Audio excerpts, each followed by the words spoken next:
Currently, Allen is pushing back on reports of her returning a rescue dog after it ate her and her children's passports, calling coverage of her story about it deliberately distorted.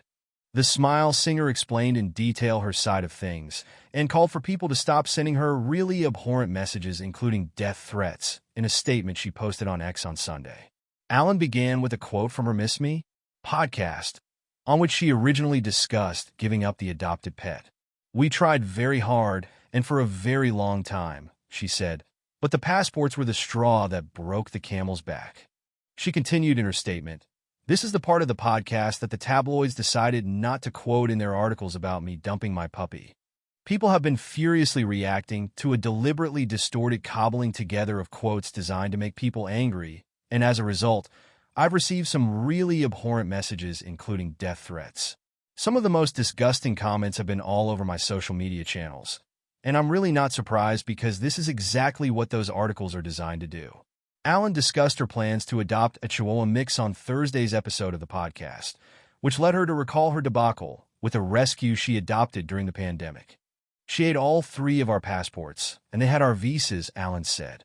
"And I cannot tell you how much money it cost me to get everything replaced because it was in COVID, and so it was just an absolute logistical nightmare."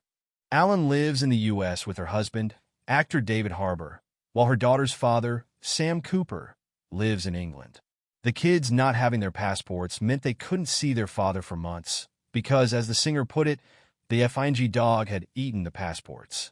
"We rescued our puppy Mary from a shelter in New York, and we loved her very much, but she developed pretty severe separation anxiety and would act out in all manner of ways," Allen wrote in her statement. "She couldn't be left alone for more than 10 minutes. She had 3 long walks a day, 2 by us and 1 with a local dog walker and several other dogs. We worked with the shelter that we rescued her from, and they referred us to a behavioral specialist and a professional trainer.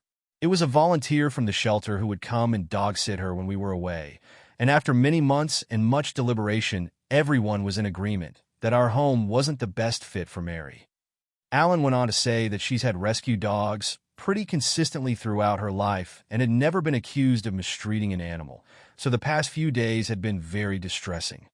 She ended her statement with a plea for people to stop acting on clickbait articles when you haven't done your due diligence, referencing the recent racially driven xenophobic riots in the UK that she said were spurred on by distorted propaganda. "It's just all so toxic, and I know that we can do better," she said,